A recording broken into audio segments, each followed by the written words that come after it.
All right. Hey, everybody. Welcome on into the next episode of the GSMC Football Podcast. I am your host, as always, Matthew Quinn, and we are, of course, always brought to you by the GSMC Sports Network.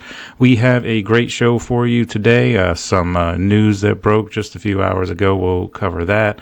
We'll be covering the pre-draft power rankings that I have starting from 10, and we're going to eventually work our way all the way to the number one spot, of course. And make sure you stick around for later in the show, and I'm going to be giving you my top 5 current quarterbacks in the NFL, as well as my top 5 current wide receivers in the NFL. But before we start all of that, I just want to ask that you guys like and follow the show as always. If you have a question or a comment or anything like that that you want to add in, just go over to the super chat and type that in.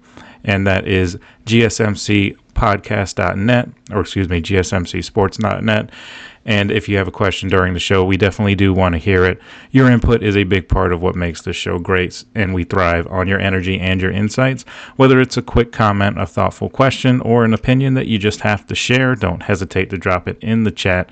Now, if you want to make absolutely sure your message stands out and gets featured on the show, there's an easy way to do that. Just use the super chat feature. Just click the $sign at the bottom of the chat box to send in your super chat.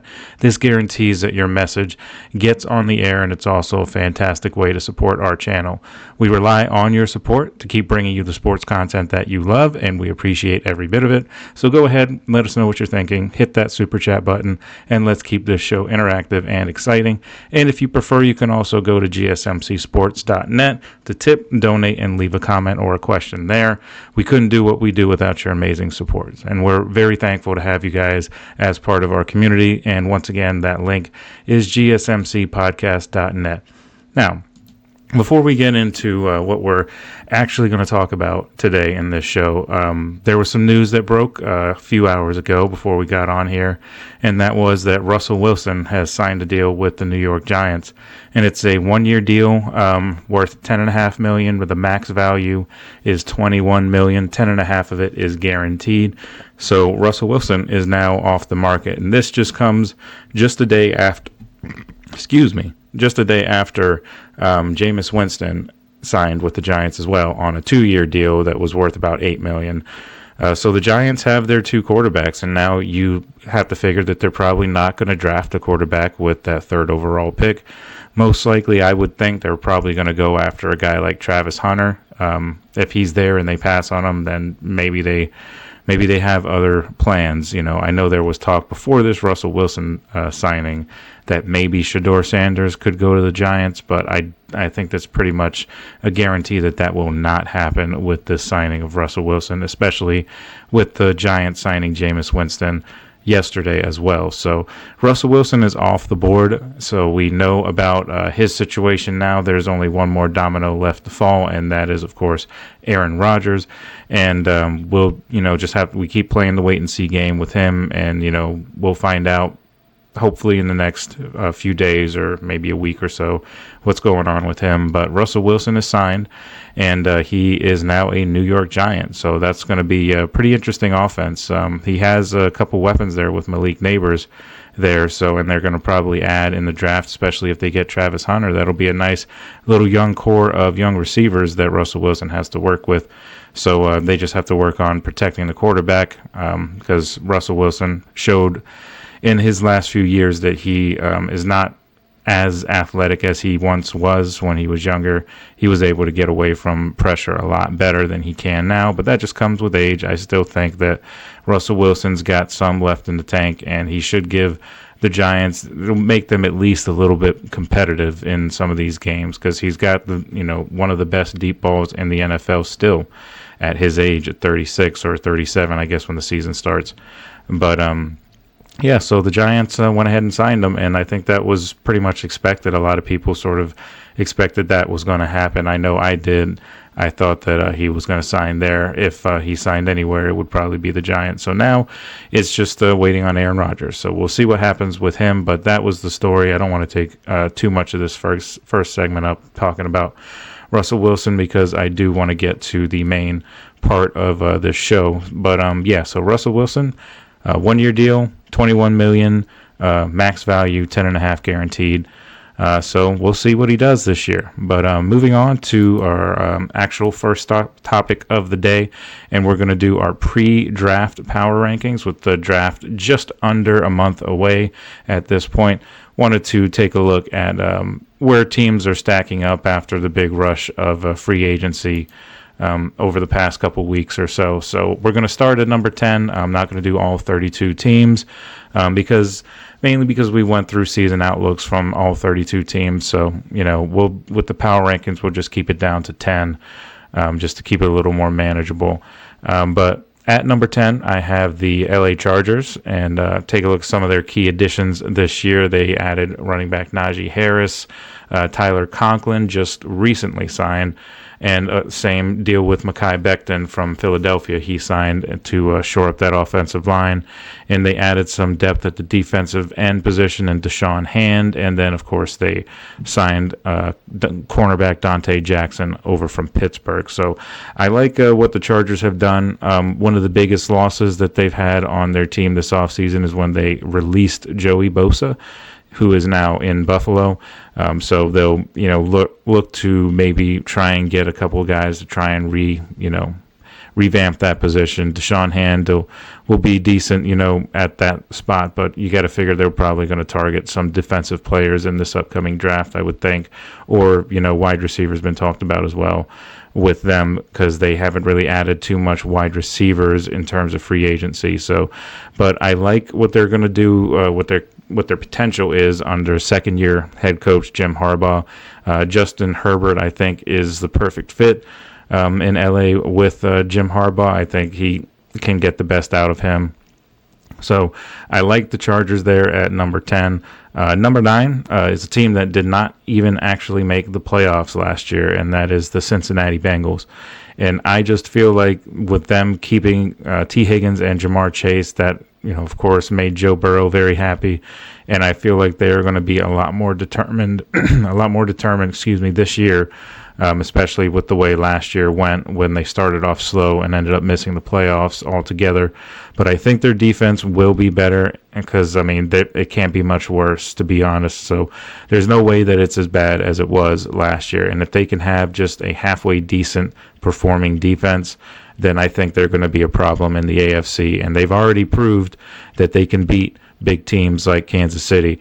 Joe Burrow is actually the only AFC current quarterback that has taken down Patrick Mahomes in the playoffs. No other quarterback in the AFC that is currently playing has done that. So Tom Brady, of course, is the other one, but he is, since retired. But I like the Bengals here at number 9. I truly think that they're going to be much, much better this year. That offense is already loaded, and ready to go. It's just a matter of where their defense can, pick up some of the pieces. Now they're still working on trying to sign defensive end Trey Hendrickson. I know he was asking for a trade earlier in the offseason, but then, of course, the Bengals signed Higgins and Chase, and then they went back into negotiations with Trey Hendrickson to try and get him locked down as well. And I would consider that a huge win for the Cincinnati offseason overall. If they can lock all three of those guys down and still improve on the defense in the draft, I think you would count that as a very successful offseason if you're a Bengals fan. But they did sign Oren Burks, the linebacker. That was one signing that they made in the offseason so far. But, of course, the big one is Trey Hendrickson. They lost a couple guys in the secondary, but, honestly, their secondary wasn't that great last year anyway, so not huge losses. But they do need to rebuild that defense a little bit, especially with new defensive coordinator coming in. Ever since Lou Anarumo was fired in the offseason or right after last season. So Bengals at number 9, I like them there. Number 8, I have the LA Rams. They've been talked about a lot by a lot of people about having a pretty good offseason thus far. Obviously, they got rid of Cooper Kupp, and they added Devontae Adams to supplement that with wide receiver Puka Nacua, who is also a very, very good number 1 receiver and has proven that in the first couple of years that he's been playing. There was actually news about him that was floating around yesterday when he said that he is planning on retiring at age 30.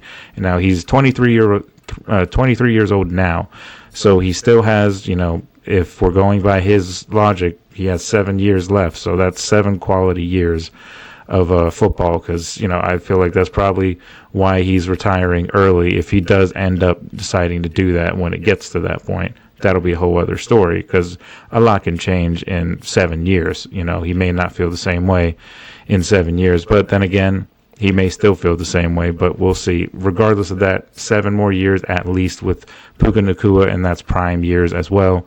So I feel like the Rams are doing a good job, but I think arguably the best decision that they made all offseason thus far is bringing back Matt Stafford and not allowing him to be traded. I know that was kind of a conversation. They flirted with the Raiders about that, but I think that was more of a negotiating tactic with the Rams to try and get a deal done than anything else. I don't think there was anything really serious about that visit from Matt Stafford, but good job for the Rams to get him locked down with Devontae Adams in there as well. And they added some pieces to the defense as well. They added defensive tackle Poona Ford over from the Chargers. He is a very strong, very good defensive tackle to plug up the middle there.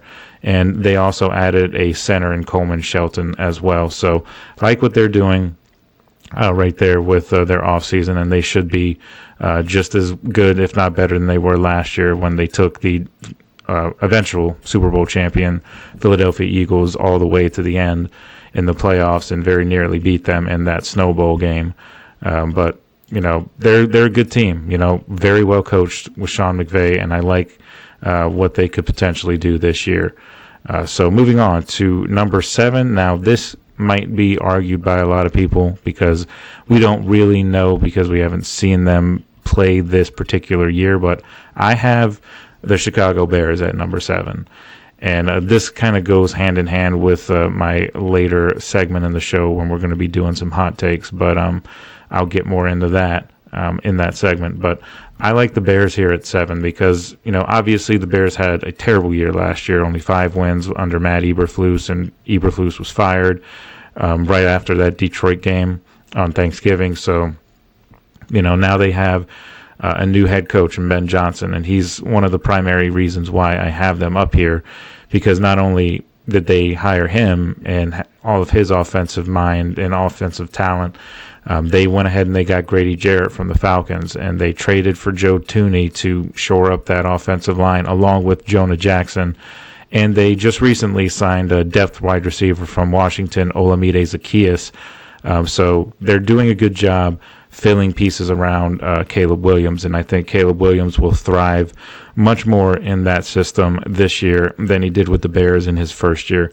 And if he can't get it done this year under all of those positive circumstances that are surrounding him, then you may start to question whether or not he might not be the guy overall, for the future, because that's a lot of pieces that they're bringing in there. So they're expected to be much better, and I definitely think they'll make the playoffs for sure. If everybody stays healthy, of course, that's always the main question. But I have the Bears at 7, so some people may disagree. And of course, this is, pre any football being played. This is based on where they stand right now in terms of after free agency. This doesn't have any bearing on what they did last season. This is just where they stand as a team right now at this point in the offseason. So the Bears I have at number 7. Number 6, I have the team that surprised everyone and made the NFC Championship game last year, and that is the Washington Commanders. I really like what they're doing in the offseason.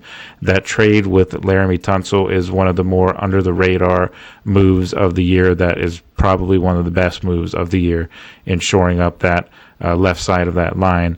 And they, I've beat it to the drum, that they did not really give much up to get him. So it was a really, really good deal by them. And they also got some more depth in Nate Herbig on the offensive line.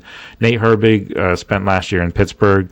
He was injured for all of the year. He missed the entire season. He was injured in training camp and didn't get a chance to play, but he was their original center when they originally picked him up. He was going to be the starting center from day one before Zach Frazier took over, but obviously Herbig got hurt and Zach Frazier took over and ended up having a solid rookie year. So now Nate Herbig was a free agent, and he can also play guard too, so it's not just center. So they can do some different things with him on the offensive line. So I like that pickup there. They also picked up Michael Gallup from the Cowboys and Javon Kinlaw, and they also added more to the offensive line recently in Trent Scott. So they're doing a very good job trying to shore up that offensive line, and adding Javon Kinlaw will help with that bad rush defense that they had last year. So we'll see how they move forward this coming year, but I really like what they're doing overall. So those are my teams 10 through 6. When we come back from this break, we're going to talk about the next part of my rankings, which are the top 5 teams that I have at this point in the NFL offseason. So just stick with us, and we'll be right back right after this, and we'll get into that second segment.